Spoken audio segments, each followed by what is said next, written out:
Nos comentaristas da PAN, eu tenho o Paulo Pozonov, de forma remota, direto de Curitiba. Nos estúdios da Jovem Pan, o Marco Antônio e o Felipe Bueno. Começo com você, Paulo Pozonov, analisando a fala do ministro.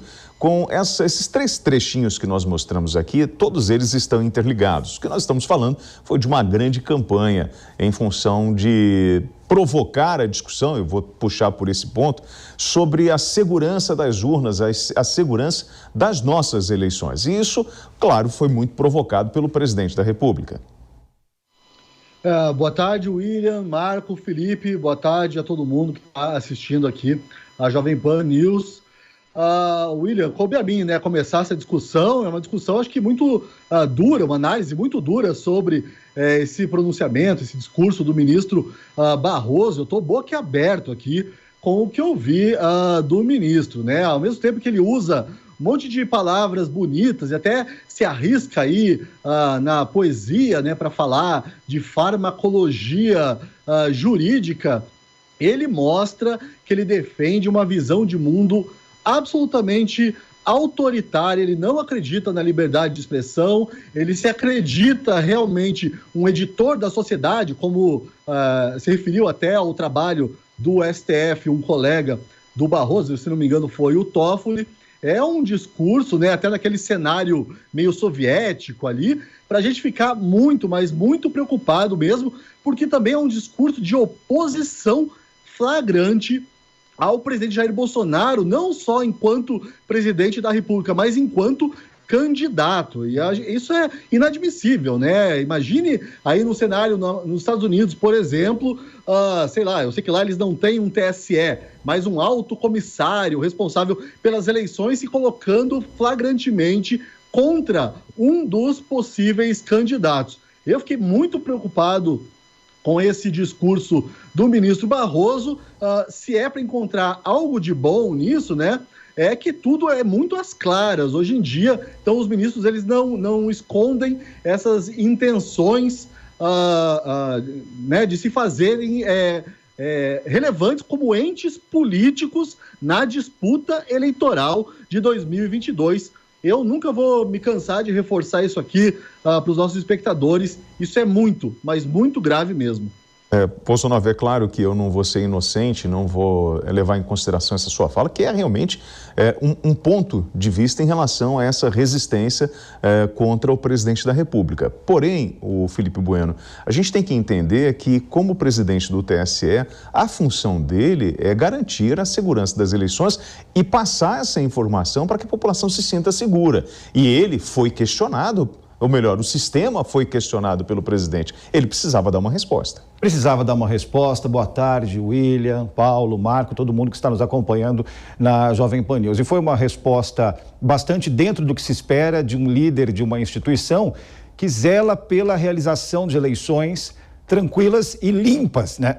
Perdão, principalmente limpas, né? E nós temos um presidente da República, né, que, falando especificamente da questão eleitoral, né, ele defende até hoje que ele foi o vencedor de uma eleição fraudada, o que no mínimo, um paradoxo. Bom, eu não fiquei tão preocupado quanto o Paulo, com base nesse recorte, nesses três recortes que nós acompanhamos da entrevista coletiva do ministro Barroso, porque logo o primeiro recorte foi algo que me deixou muito satisfeito quando ele disse que ele acredita muito mais não na figura da censura por parte do Estado, mas na figura da gestão própria editorial dos meios de comunicação e das redes sociais, né? Dos meios de comunicação nós já conhecemos isso muito bem, né? Temos vivido décadas e décadas e décadas com linhas editoriais diferentes, né? Mas que tem toda a liberdade de execução dentro das suas propostas, né? As redes sociais são distintas, são diferentes, são mundos à parte, são mundos paralelos em que há muito mais facilidade de você veicular a mentira e multiplicar essa veiculação. Agora, me deixou contente o fato de que ele, como a gente defendeu aqui, eu sou contra qualquer tipo de autoritarismo, eu sou a favor da liberdade, mas como a gente já defendeu aqui em outras oportunidades, uma visão de dentro para fora dessas redes sociais, que se norteiem de dentro para fora para evitar essa divulgação de notícias mentirosas informações perigosas. Bom, e aí, nesse campo da internet, Marco, a gente tem essa possibilidade de qualquer um publicar qualquer coisa e pode sim interferir num processo eleitoral. E para isso, nós precisamos dos mecanismos de fiscalização. Olha, William, boa tarde a todos aqui da bancada. William, Paulo Pozonoff, Felipe e a audiência da Jovem Pan.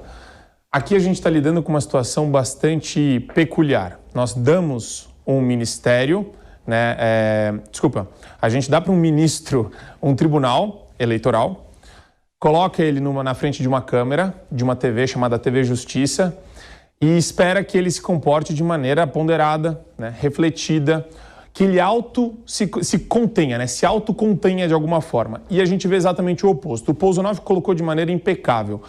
A expressão que eu posso usar com relação às falas do ministro é medo, porque ele é muito polido, muito sofisticado, muito elegante, muito educado na maneira como ele conversa, só que o que ele expressa é aterrorizante.